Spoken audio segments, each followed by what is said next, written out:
Hayyee akkam jirtu kabajamtoota daawwattoota qophii milkii kun qophii milkii walta'iinsa dhaabbata milkii maltiimiidiyaa fi televezyiinii faayitiin kan isiniif dhiyaatu sagantaa gaaffiif deebii siiqqee bokkuuti. Garee siiqqee fi garee bokkuu qabannee dhiyaanneera. Qophii keenyarraa akka barattan akkasumas akka ittiin bashannantan abdii guddaa qabnaa haga dhuma qophii keenyaatti nu waliin turan affeerraa keenya. Qophii milkii dhaabbanni milkii maltiimiidiyaa fi televezyiinii faayibii waliin ta'uudhaan isinii dhiyeessu sagantaan siiqqee bokkuu itti fufaa nu waliin turtii gaarii. Pensaa guddinaan jedhama garee siiqqeerra. Walataan jedhama garee siiqqeerra. Saayinsaayii jedhama garee siiqqeerra. Maqaan koo Barnaabaas Abarraan jedhama garee bokkuurra. Maqaan koo Tolaa Raggaasaan jedhama garee bokkuurra. Sanyii Jalqabaan jedhama garee bokkuurra.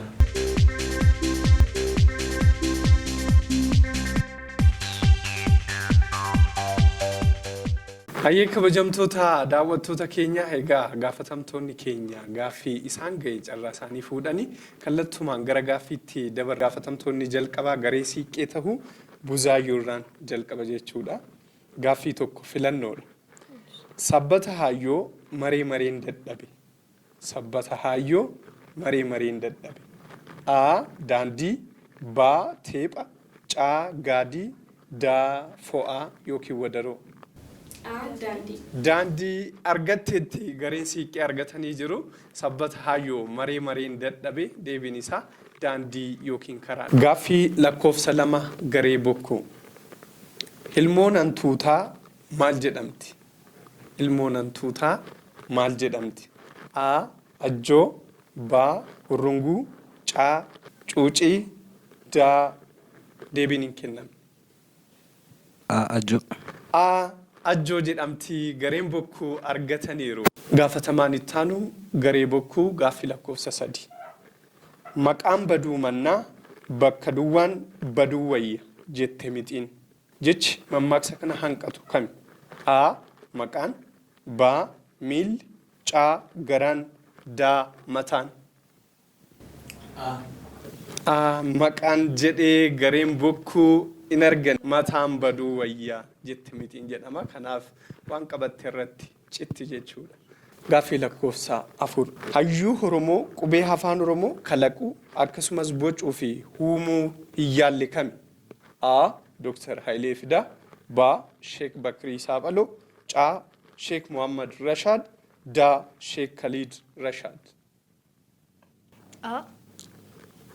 Dr. Hayilee Fidaa jettee hin arganne. Dr. Hayilee Fidaa, Sheek Bakrii Saaphaloo fi Sheek Muhammad Rashaad hayyoota Oromoo qubee afaan Oromoo bocuudhaaf yaalan sadanidha. Isaan keessaa Sheek Khalid Rashaadidha jechuudha. Namni bocuudhaaf hin yaalle yookiin hayyuu qubee afaan Oromoo kan hin taane jechuudha. Gaaffii lakkoofsa 5 garee siiqqee. Sagantaan raadiyoo afaan Oromoo Somaaliyaa Moqaadishoorraa tamsa'aa ture yeroo hammamiitiif darbaa ture yookiin tamsa'aa ture? A. Daqiiqaa 15. B. Daqiiqaa 30. C. Sa'a 1. D. Sa'a 2. B. Daqiiqaa 30 jettee gareen siiqqee hin arganne. Daqiiqaa 15. Daqiiqaa 15 tamsaasa isaa jalqabaa yookiin immoo tamsaasa afaan Oromoo jalqabaa daqiiqaawwan 15 hojjetaa turan jechuudha. Gaaffii lakkoofsa 7. Jechoota armaan gadii keessaa jechi jabaan kami? Jechoota armaan gadii keessaa jechi jabaan kami? A. Tabba. B. Laga. C. Lafa. D. Mana. A.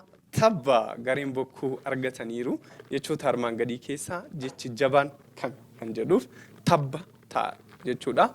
Tabba yoo jennu jabaachuu fi laafuun jechoota afaan Oromoo yookiin sagaleelee afaan Oromoo dubbifamaa irratti hundaa'a waan ta'eef dubbifamaa 2 kan qabu ammoo jecha jabaa jennaani. Kanaafuu tabba kan jedhu jecha jabaadha jechuudha. Gareen bokkuu argataniiru.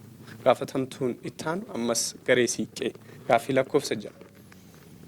Hayyuun Oromoo qubee afaan Oromoo haaraa ittiin barreessan bara 1956tti bakka Haagii Qoomee jedhamutti uume eenyu?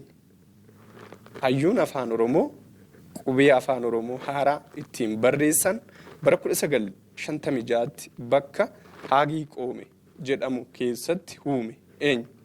A. Sheek Bakirii Saaphaloo, B. Dr. Hayilee Fidaa, C. Sheek Umar Aliyyi, D. Hunda.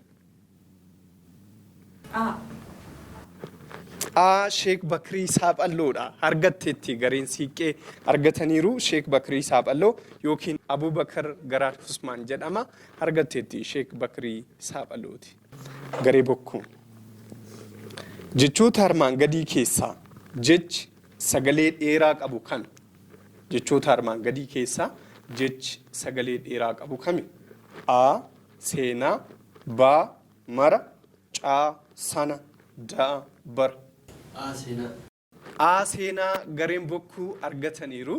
Jechi sagalee dheeraa qabu seenaa ta'a jechuudha. Dheerachuu fi gabaabbachuun sagalee dubbachiiftuu irratti hundaa'a. Kanaafuu seenaa jechi jedhu dubbachiiftuu gosa tokko lama jechuun E fi A irraa uumame. Seenaa yoo jennu sagalee dheeraa qaba jechuudha. Kanaafuu seenaa ta'a. Mara, sana, bara kan jedhu jechoota gabaaboo akkasumas jecha laafoodha jechuudha. Qubee dachaa afaan Oromoo sagalee laafaa qabu kami? Qubee dachaa afaan Oromoo ta'ee sagalee laafaa kan qabu kami? Yookiin sagalee laafaa kan ta'e kami? A. Dha, Ba, Nya, Ca, Sha, Da, Cha. Sagalee jabaa kan hin taane yookiin jabaachuu kan hin dandeenye kami? Qubee dachaa afaan Oromoo jabaachuu hin dandeenye kami? A. Dha, Ba, Nya, Ca, Sha, Da, Cha. Sha. Shaadha argatee jira. Gareen bokkuu argatanii jiru. Shaadha. Egaa sagaleessa keenya keessatti jechi kamiyyuu keessatti yoo dhufe jechi isaan uumamu hin jabaatu yookiin sagaleen shaa jabeessuu hin dandeenyu laafaadha jechuudha uumamumaani. Kanaafuu gareen bokkuu argataniiru. Gaafatamaan itti aanu afaan Oromoo keessatti sagaleen dubbifamaa gosa garaa garaa walitti taanee yoo dhufe bakka duwwaa jedhama. A. Irra butaa, B. Jabaa, C. Laafaa, D. Dachaa. A. Irra buta. A. Irra butaa gareen bokkuu argataniiru. Hima yookiin jecha gale jedhu keessatti maatimni yookiin gulummoon kan? Hima gale jedhu keessatti maatima ta'uu kan danda'u kan? Hima yookiin jecha gale jedhu keessatti maatima yookiin gulummoo ta'uu kan danda'u kan? A. Ati, B. Ani, C. Inni, D. Baa fi Caa. Baa fi Caa daadha argattee jirti. Inni gale, ani gale jechuu dandeenya. Bamaqaaleen lamaanuu anis yookiin inni kan jedhu ta'uu danda'u. Bamaqaaleen lamaan kunu bakka maatima bu'anii hiika sirrii nuu kennuu danda'u. Inni gale, ani gale jechuu dandeenya jechuudha. Kanaafuu gareen siiqqee argatanii jiru. Kitaabni aadaa afaan Oromoo jalqabaa maal jedhama? Kitaabni aadaa afaan Oromoo jalqabaa maal jedhama? A. Biiftuu diraamaa, B. Aduu ganama, C. Aadaa fi aduu, D. Aadaa fi seenaa. A. Biiftuu diraamaa jedhama argatteetti gareen siiqqee argataniiru. Egaa kitaabni kun bara 1981 manguddoo Mangashaa Riqituu jedhamuun kan inni barreeffame. Egaa kitaaba afaan Ingilizii 5 fi kitaabolee afaan Oromoo 8 walumaa gala kitaabolee 13 hayyuu afaan Oromoo barreessanidha. Egaa kitaabni isaanii jalqabaa kitaabni aadaa biiftuu diraamaa jedhama gareen siiqqees deebisaniiru. Egaa nama kana tarii baay'een keenya hin beeknu sagantaa gaaffiif deebii kanaan ni yaadanna jechuudha. Egaa kabajamtoota daawwattoota keenya sagantaan gaaffiif deebii keenya har'aa garee lamaan garee siiqqee bokkuu gidduutti gaggeessine kana fakkaata. Egaa walmorkii cimaa fi jabaan isaan gidduutti gaggeeffame gaaffilee gaafataman keessaa gareen bokkuu 5 deebisuudhaan akkasumas gareen siiqqee 4 deebisuudhaan lammaffaa ba'aniiru. Gareen bokkuu har'aaf injifannoon kan bokkuuti isaaniif harka kennineerraa amilee kennaafi.